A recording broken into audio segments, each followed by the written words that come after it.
Hello, I'm Tom Cheshire, in for the Sky News Daily. Now today we're launching a new series across Sky News called Faultlines. It's in-depth reporting looking at all sorts of social challenges across the country as we head towards the election. And when it comes to challenges, well, one of the biggest is the housing crisis. So that's what we're looking at today. It is a very sobering report. It's a pretty damning picture in 2024. Well, our people and politics correspondent Nick Martin has been inside Hastings Councils looking at this issue. I was really struck by that. You're there early on a Monday morning, 9 a.m, and things are already busy. What sort of things were you seeing in there? What sort of people were coming in? The first 30 minutes of us being basically in the front office of Hastings Council. And remember, this is where people who have been made homeless turn to when they need to find accommodation, because in most cases councils have a legal obligation to find housing for people who are priority need. Maybe they're single mums, or they're victim of domestic violence, or they're care leavers. And so the council has no choice but to see them and give them accommodation. That first morning, Tom, 3 mums came through the door before 10 a.m. with their children because they'd been made homeless. All 3 of them had been issued with no-fault evictions called Section 21s, and their situations were absolutely desperate. And it was at that point I realised that, even though this is a national problem and it occurs in most towns, it was really acute right in front of me as those mums were saying, where am I going to stay tonight? Where am I going to take my children? Why has it got so bad in Hastings in particular? We'll talk about the national problem too. The reason why we wanted to come down to Hastings is because it really does sum up the a lot of the problems of why Britain has a housing crisis. House prices here have doubled in the last decade. In fact, they've seen the biggest relative rise than any other English council area. And that's led to people coming down from London, buying second homes. And a lot of landlords are noticing a rise in their value of their properties, thinking, well, why am I renting it out when I could perhaps cash in and sell, or rent it out on Airbnb for the tourist market. So what you have is a landlord, for example, saying, I want to get out, I'm going to sell my property, but I've got a tenant in there. I can use a Section 21. Now, crisis tell us that Section 21 no-fault evictions have risen by 1/3 in the last few years. That's astonishing. When we were filming a couple of weeks ago, there were only 6 houses available on the system and 1,500 households trying to bid for it. The sums just do not add up. And when you get that sort of backlog, you get people who spend years in this system. Some of the people you spoke to, they had that sort of experience. What were they going through? What was it like for them? Well, one of the first people I met through the door, and amongst that group of mums who turned up on a Monday morning, was Jessica. She's been living in temporary accommodation for 5 years, since she was 15. We met her with her 2-year-old son, Leo, in a converted nursing home which had been turned into bed sits. First thing I noticed when we walked in were all the prams downstairs. That just tells you that it was full of mums. And Jessica on the top floor, living in a tiny room about 4 meters square. So let's just listen to what she told me. Are you coming?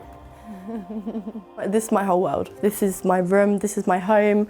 Obviously you've got all of his toys that are built up, and then you've got my clothes, and then you've got his clothes stacked. And obviously you've got where he can eat, which is not clean or suitable. I kind of try and make it look nice in here. My bathroom is obviously smaller, but I don't have a bath. But Leo's scared of the shower. He's petrified of it. I now have to get one of his crate things, put him in it, fill it up with water, and then bath him because he refuses to go in there. I've only been in this room for maybe 3 or 4 months, but beforehand I was in Turner House. I'm homeless for 2.5 years, and it was difficult. It was in a mother and baby unit. I've been in temporary accommodation since I was about 15, and I'm 21 now, so I've been in here for a while. I'm used to it, kind of thing. Do you ever really get used to it? No, you don't. A lot of your day-to-day life, it's like you wake up and you see the same 4 things every day, same 4 walls. I don't think you'll ever get used to living in one room. It does really take a toll on you, I will be honest. It's affected my mental health in ways where I've had to move out and live with my mum. She's had to take care of Leo for me because I can't physically have the mentality to do it, because it's just not it's not there. It drains you. Like, it just makes you not want to get up. I mean, it's And you've been in temporary accommodation for so many years now, since you were 15. Yeah, for a long time. Do you see a way out of it? Right now I don't. I think I've had no hope for a long time. Living in this room with Leo, it must feel very claustrophobic. It's exhausting. It is exhausting. I guess it's so hard to explain it to someone how you feel living in one room compared to actually living in it. It's hard. Like, that's the only way I can ever put it. It makes you not want to get out of bed. It makes you just makes you feel empty. It makes you feel low. It makes you feel like you're not good enough. Like, you can't. I think in my circumstances, I can't give my child the life that he needs. I can't give him the home, and I can't give him the stability that he needs, if that makes sense. What kind of impact does all of this have on Leo? He becomes extremely frustrated waking up. Like, I know that he's so bored of, and no amount of toys can throw away his boredom, and no amount of toys can make him feel free. I see his behaviour change when we go into an actual home, and I think he's confused as to why people have homes and we don't.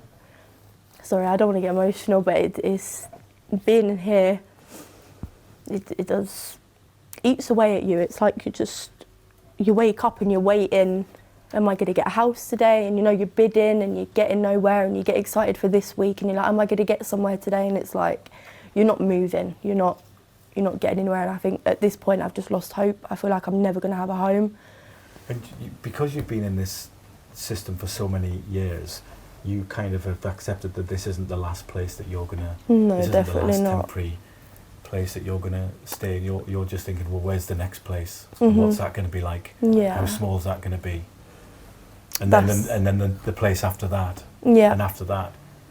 That's it's like a life on literally, hold. yeah, that's literally what I'm like at the minute. When I actually became homeless, we went to about 5 estate agents in town, and everyone that we walked into, they were like, we won't accept you, we won't accept you. Even for me to apply for a studio property yesterday, which is basically something like this, but easier to work around, they then told me that it would be too overcrowded.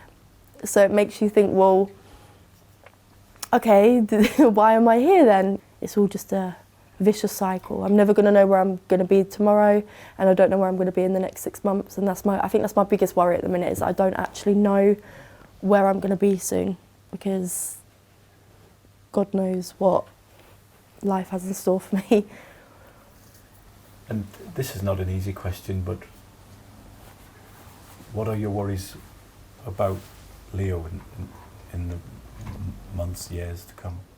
I'm worried that it's going to affect his emotional regulation when he's older, that he won't be able to express emotions correctly. I'm worried that he'll become self-isolated. I'm worried that he'll become anxious too. He's so used to being in a trapped room that the outside world for him is hard to deal with. Even just going for a walk, going out to a play group, he doesn't know how to act, and you kind of see it in him. He's a little bit like, what do I do? Like, we're not used to this. I'm very grateful to have Leo, because I think if it wasn't for him, I probably would have went a different way. So he definitely, I think the best way I could put it is he literally saved my whole life. It's us against the whole world at this point. And it just sounds, when you put it like that, it just sounds like such a mountain to climb to get yourself out of this situation. Yeah. And to get back to what some people might call a normal life, whatever that is. Yeah, which is something I've not had for a really long time. And do you hope that is possible? I pray to God. I pray every night that one day we will have our home and we'll be able to be happy. And when we have our home, we'll scream it from the rooftops. It's just unimaginable going through that for Jessica. I mean, does she see any way of that getting better? Does she feel like she's been forgotten? I asked her what a typical day was like, and from the moment she gets up, and she quickly responded, I don't ever want to get up in the morning.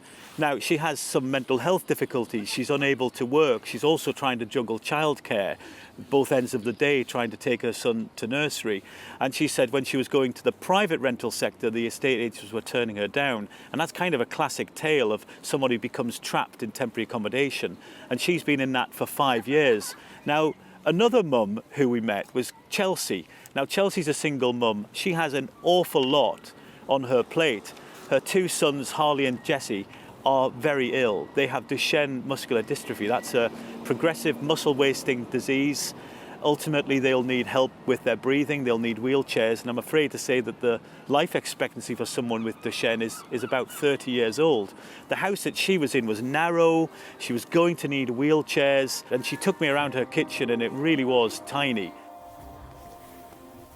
What strikes me about this is how narrow everything is. Yes. Kind of the complete opposite to what you'd want if you've got wheelchairs. Just show me the kitchen, because the kitchen is the narrowest kitchen I think I've ever seen. It's definitely very narrow. It's kind of, what, Yeah. 40 odd centimetres wide? Not that wide at all. Yeah. So even if the lads didn't have the needs that they've got, this is not suitable.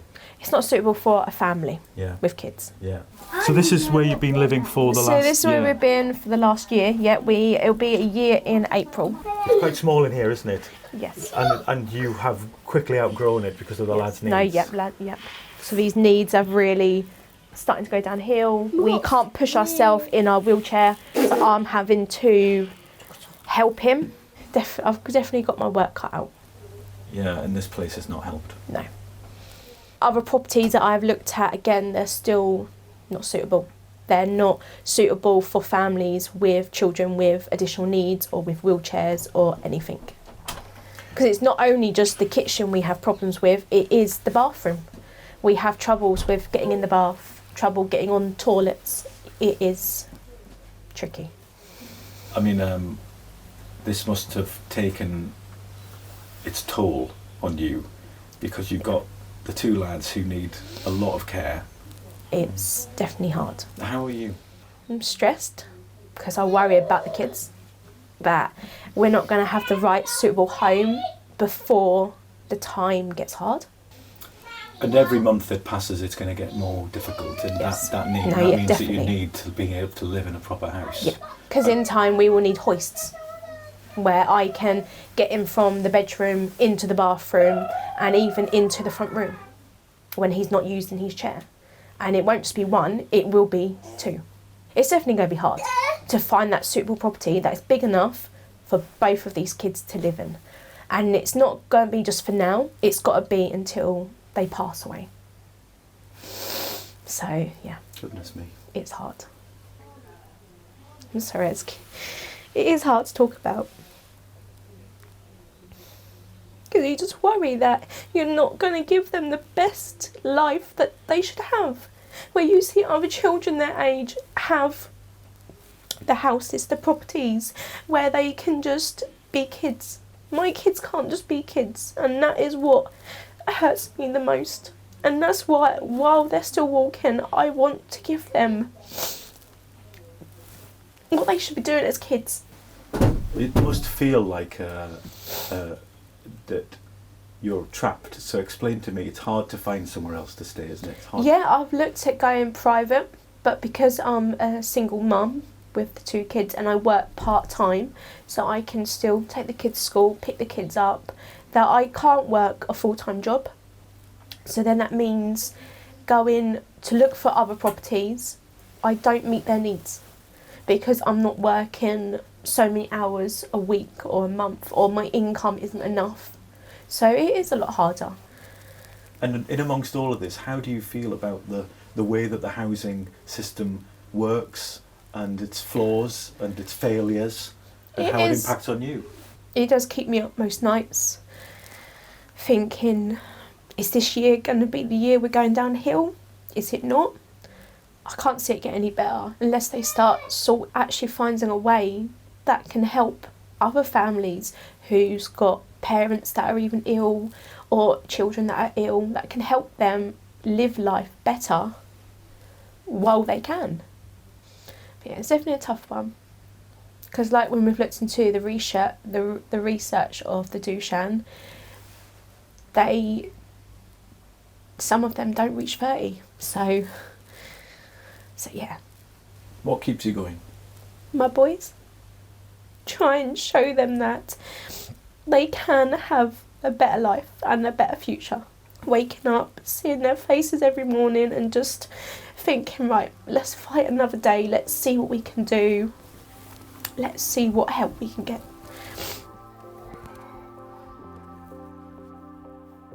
It's really hard to listen to that, to her situation. You mentioned there that it was a no-fault eviction. Let's talk a bit about that. It seems pretty extraordinary as a situation.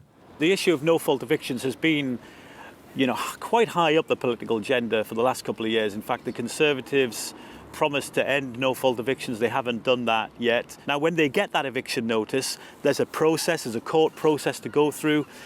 People can't just leave their homes and say, find somewhere else, because the council say that would have meant that they left themselves intentionally homeless. The council's advice is to sit it out until the day that you're evicted. Only then can the guidelines say that you're eligible for temporary accommodation. And that's what we saw turning up at the council office here one Monday. And also there's the issue of quality of housing that the taxpayer through the councils are paying for. Now, the Joseph Rowntree Foundation gave us some exclusive figures to suggest in Hastings alone, £28 million is being spent on substandard accommodation. £1 in every 4 of council taxpayers' money is being spent on poor accommodation. Basically a very bad system being propped up by the public.